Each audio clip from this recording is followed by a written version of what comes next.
बहुत स्वागत है आप सभी का भारत अपडेट पर। मैं हूं आपके साथ ऋतु भंडारी। शुरुआत करते हैं बुलेटिन की लखनऊ से मिल रही बड़ी खबर के साथ। सीएम योगी आदित्यनाथ की 172 किसानों के साथ मुलाकात हुई। नोएडा से लखनऊ सीएम हाउस पहुंचे किसान, जहां किसानों ने सीएम योगी आदित्यनाथ के साथ अपने विचारों को साझा किया, अपने अनुभव को साझा किया, अपने उस एक्सपीरियंस को साझा किया जो यहाँ पर सीएम योगी आदित्यनाथ के समक्ष बैठते हुए उनको लगा। तो सीएम योगी आदित्यनाथ के साथ मुलाकात हुई और ये मुलाकात कई मायनों में बेहद महत्वपूर्ण मानी गई, क्योंकि ये ऐतिहासिक और गौरवान्वित कर देने वाला क्षण है, जिसको लेकर सीएम योगी आदित्यनाथ लगातार बातचीत भी करते हुए नजर आए। और इसके साथ ही तमाम किसानों के लिए ऐतिहासिक क्षण रहा, जहां पर किसानों ने सीएम योगी आदित्यनाथ के साथ अपने विचारों को साझा किया। तो आज का दिन निश्चित तौर पर बेहद खास और महत्वपूर्ण हो जाता है, जहां पर आज जेवर एयरपोर्ट से जैसे ही फ्लाइट का संचालन हुआ, विमान का संचालन हुआ और पहली फ्लाइट ने उड़ान भरी, तो उसमें जो पहले यात्री थे, तो उसमें 172 किसान पहले यात्री बने। और ये किसान वो हैं जिन्होंने नोएडा और जेवर इंटरनेशनल एयरपोर्ट को लेकर निर्माण कार्य जब चल रहा था, तो उस दौरान अपनी जमीन दी थी और उसी को लेकर उन्होंने सीएम के समक्ष कहा।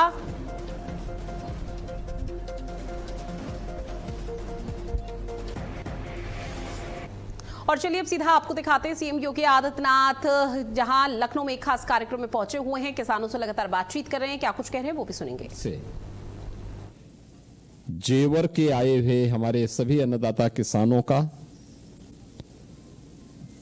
जेवर से जुड़े हुए आप सभी नागरिकों का मैं सबसे पहले हृदय से अभिनंदन करता हूं, स्वागत करता हूं। आज के इस कार्यक्रम में उपस्थित प्रदेश सरकार में मंत्रिमंडल के मेरे वरिष्ठ सहयोगी वित्त मंत्री श्री सुरेश कुमार खन्ना जी, विधायक जेवर श्री धीरेन्द्र सिंह जी, अपर मुख्य सचिव वित्त एवं नागरिक उड्डयन Shri Deepak Kumar ji, special director IndiGo Shri R K. Singh जी,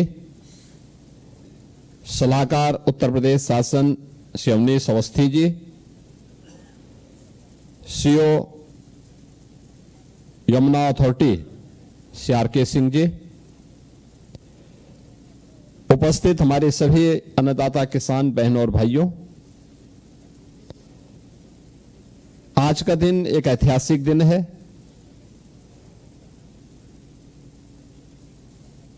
जेवर के लिए, गौतम बुद्ध नगर जनपद के लिए, पश्चिमी उत्तर प्रदेश के लिए और पूरे प्रदेश और देश के एविएशन सेक्टर के लिए। जब भारत की सबसे अधिक संभावनाओं वाले एक इंटरनेशनल एयरपोर्ट ने अपनी कॉमर्शियल फ्लाइट प्रारंभ की है,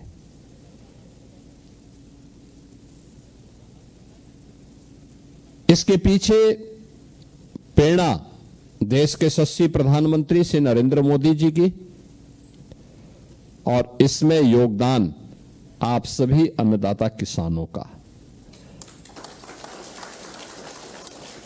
मैं इसके लिए आप सभी को हृदय से धन्यवाद देता हूं और इस अवसर पर अभिनंदन भी करता हूं, खासतौर पर श्री धीरेन्द्र सिंह जी को, जिन्होंने इस कड़ी को जोड़ा। मुझे याद है जब हमारी कैबिनेट ने जेवर में इंटरनेशनल एयरपोर्ट के निर्माण के लिए प्रस्ताव पारित किया,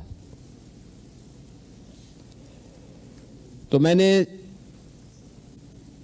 गौतम बुद्ध नगर जनपद के जिलाधिकारी और अन्य अधिकारियों को एक समय सीमा दी कि भाई 100 डे के अंदर जमीन अधिग्रहण की कार्रवाई प्रारंभ हो जाए। 100 दिन पूरे हुए, वहां कोई कार्रवाई नहीं प्रारंभ हो पाई थी। कंपटीशन था। तो मैं वहां गया, मैंने बैठक ली, मैंने कहा क्या हुआ? उन्होंने कहा कोई प्रोग्रेस नहीं। और याद करिए, तब मैं वहां गया था और मैंने वहां के अन्नदाता किसानों के साथ एक बैठक ली थी गौतम बुद्ध विश्वविद्यालय ग्रेटर नोएडा में। 100 के आसपास किसानों को मैंने बुलाया था और जब मैंने उनसे कहा कि भाई हमें एयरपोर्ट बनाना है, तो सचमुच वही मुझे सुनने को मिला था जो जयवीर सिंह जी ने यहां पे कही। मैंने उनके सामने प्रस्ताव रखा कि हम एयरपोर्ट बनाना चाहते हैं। सामने से मेरे सामने उत्तर आया कि हम जमीन नहीं देंगे। असमंजस की स्थिति थी। मैंने कहा हम लोग यहां पे विकास करना चाहते हैं। उन्होंने कहा लेकिन हम नहीं देंगे। मैंने कहा देखिए, आपको 1 घंटे का समय दे रहा हूं, यह एयरपोर्ट आपकी तकदीर को बदल देगा। आए हुए उन सभी बुजुर्गों से मैंने अनुरोध किया। मैंने कहा देखिए, विकास का मॉडल क्या होता है ये दिखाने का समय है, क्योंकि वक्त सबका आता है। बस कुछ बन जाते हैं और कुछ बिखर जाते हैं। अवसर का जो लाभ लेता है, सटीक लाभ लेता है, इतिहास उसी का बनता है। और जो मौके को गंवा देता है, अवसर से वो बिखर जाता है, फिर कभी उसके सामने अवसर नहीं आता। और आपने उस समय मुझ पर विश्वास किया। धीरेन्द्र सिंह जी ने लग करके उसमें सहयोग किया। यमुना अथॉरिटी ने और उत्तर प्रदेश के सिविल एविएशन विभाग ने उस कार्रवाई को युद्ध स्तर पर आगे बढ़ाया। परिणाम है कि 13,000 एकड़ से अधिक भूमि जो 4 फेज में वहां पर एयरपोर्ट बनना है, पहले फेज की कार्रवाई संपन्न होकर के आज नोएडा इंटरनेशनल एयरपोर्ट के रूप में जेवर ने एक नया इतिहास रच दिया है। और मैं मानता हूं कि जेवर अब वह जेवर नहीं रहा। याद करिए ना, जुलाई 2017 में कैसी बीभत्स घटना घटित हुई थी। उससे पहले उसी क्षेत्र में मैं मानता हूं उत्तर प्रदेश के सबसे अधिक आपराधिक गतिविधियों का केंद्र बन गया था वो क्षेत्र। शाम होते ही आवागमन बंद, हर बेटी असुरक्षित, नौजवान के सामने आगे का कोई भविष्य नहीं, अन्नदाता किसानों के लिए कोई सुविधा नहीं। कैसे शोषण होता था, शोर की भूमि के नाम पर किसानों का किस प्रकार से उत्पीड़न होता था, यह भी हम लोग देखते थे, सुनते थे। कोई साधन नहीं, सड़क नहीं, बिजली नहीं, स्वास्थ्य की सुविधा नहीं, स्कूल नहीं, रोजगार नहीं, गरीब के लिए कोई भी पहल नहीं।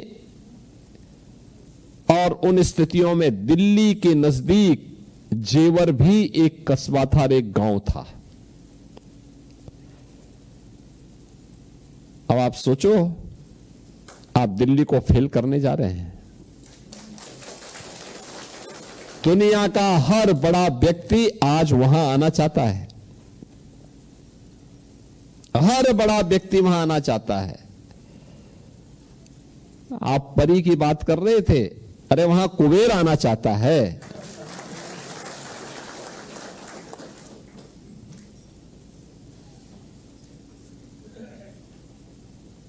आज वहां क्या नहीं आ रहा है?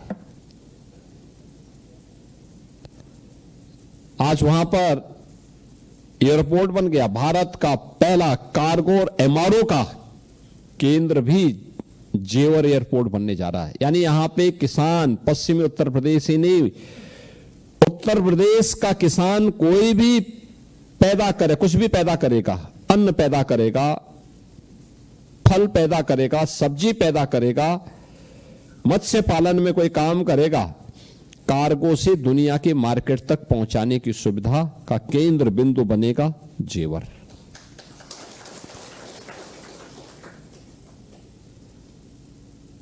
लोकल मार्केट में दाम कम मिलेगा, लेकिन वही दाम दुनिया के मार्केट में कई गुना मिलेगा। जैसे आम, यहां के मार्केट में हम कितना भी बेचेंगे 50 रुपए तक पहुंचेगा, लेकिन वही आम जब दुनिया की मार्केट में पहुंचता है तो 800 रुपए से लेके 1000 रुपए किलो बिकता है वही आम। आप मुझे बताइए ना, जो आम यहां 50 रुपए में बिकेगा और वहां हम कार्गो का दाम भी ले लें तो भी 200 रुपए हम प्रति किलो का दाम जोड़ दें, कार्गो का एयर फेयर उसके साथ जोड़ लें, तो भी तो किसान को 600 रुपए का लाभ हो रहा है। अब मुझे बताओ, जिस किसान को यहां पे 10 रुपए का लाभ प्रति किलो नहीं मिल पा रहा है और उसको अगर 600 रुपए का लाभ मिल जाए तो धनी तो वही होगा ना। ऐसे ही अन्य उत्पाद में भी फूड प्रोसेसिंग की यूनिट लगेगी, सेमीकंडक्टर की यूनिट लग रही है, डाटा सेंटर स्थापित हो रहे हैं, फिल्म सिटी आ रही है, toy park, medical device park, apparel park और आईटी एंड इलेक्ट्रॉनिक्स की सिटी, वर्ल्ड क्लास सिटी। पहले पढ़ने के लिए देखो ना, एक बेटी पढ़ने के लिए अलीगढ़ मुस्लिम विश्वविद्यालय में मेडिकल की पढ़ाई करने के लिए गई। अब दुनिया की 5 बड़े प्रतिष्ठित विश्वविद्यालय जिनकी वर्ल्ड रैंकिंग है, वे इस क्षेत्र में आ रहे हैं, यहां आ रहे हैं अपना स्वयं का कैंपस स्थापित करने के लिए।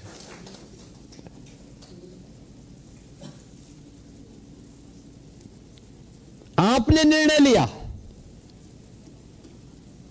जब मुझे अच्छा लगा था, जब वहां का अन्नदाता किसान वहां के विधायक जी के साथ, श्री धीरेन्द्र सिंह जी के साथ इसी स्थान पर मेरे पास आए थे जब उन्होंने पहली रजिस्ट्री का काम संपन्न किया था।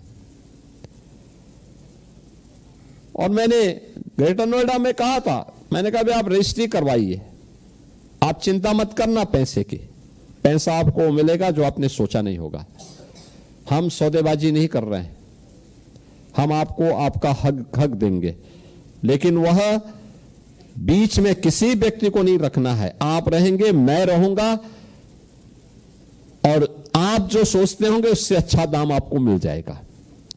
और हम लोगों ने वही वहां पर करने का कार्य किया है और मुझे प्रसन्नता है, आज आपके कारण वह क्षेत्र बदल रहा है, आपकी आने वाली पीढ़ी का भविष्य बनने जा रहा है, बदलने जा रहा है।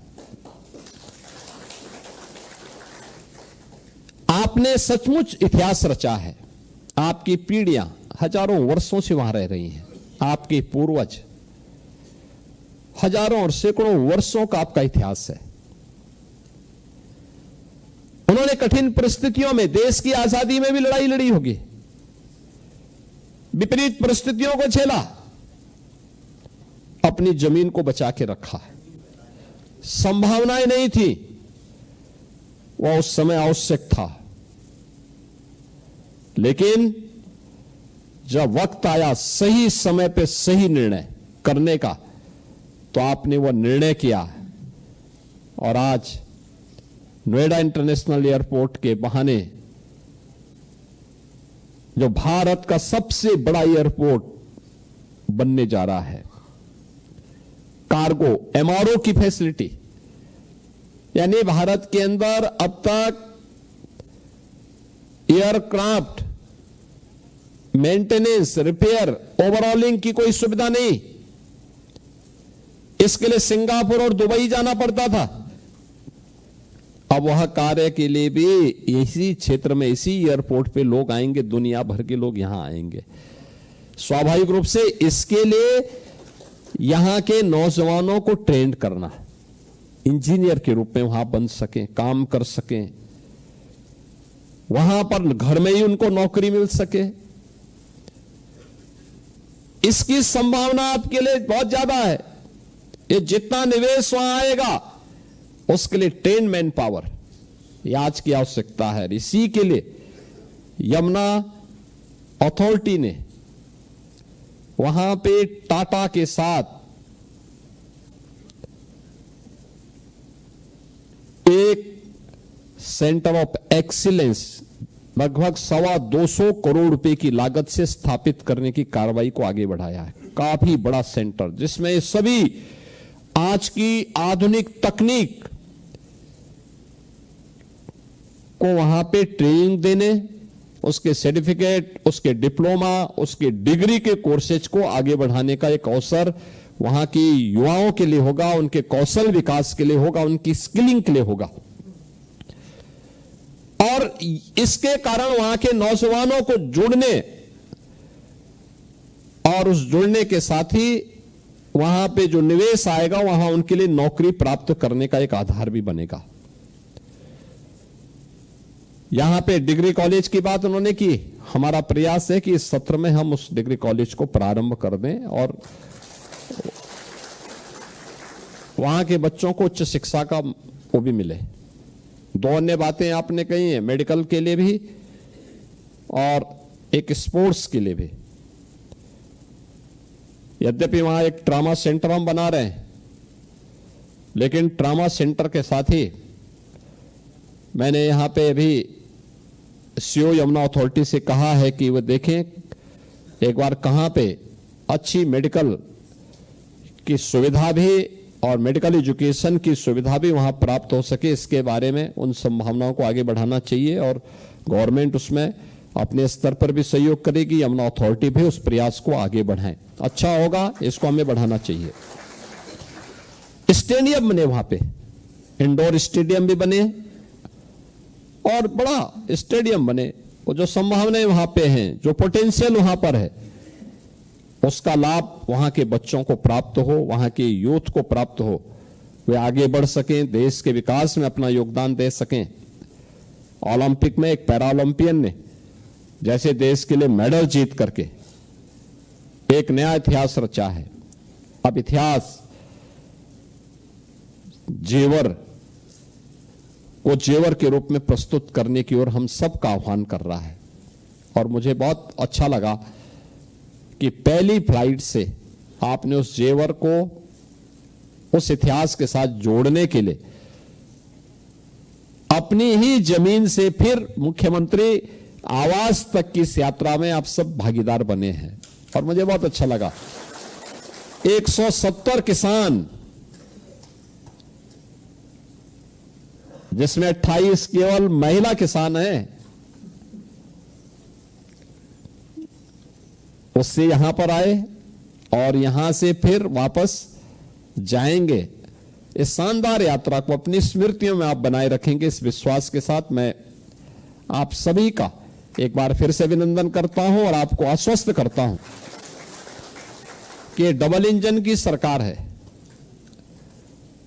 जो बोलती है वह करती भी है, जितना बोलती है उतना करके रहती है, उतना करती भी है और आगे भी कभी भी आपको इस डबल इंजन सरकार से निराश और हताश नहीं होना पड़ेगा।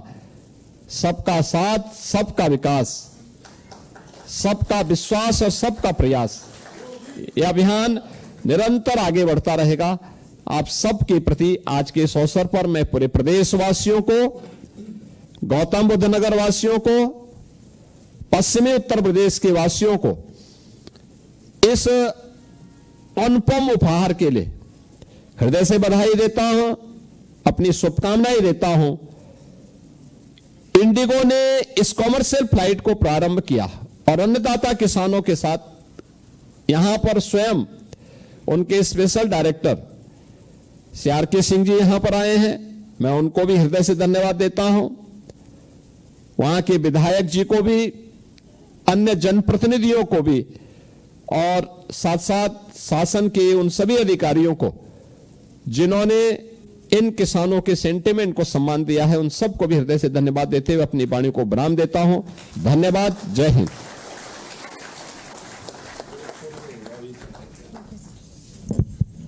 देख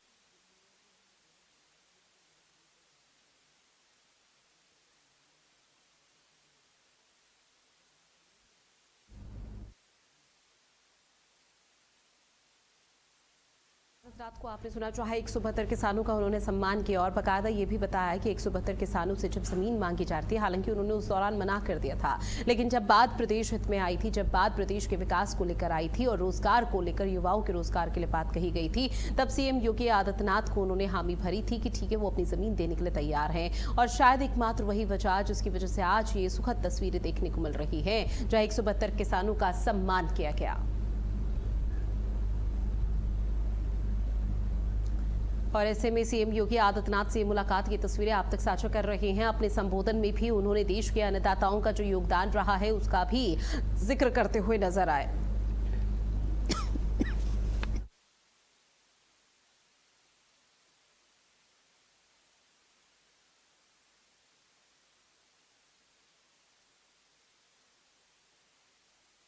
तो 72 किसान इसमें यात्रा करते हुए नजर आए। पहली दफा जो यात्री बने वो 172 किसान ही रहे। और चलिए बुलेटिन में इतना ही। आप बने रहिएगा भारत अपडेट के साथ। नमस्कार।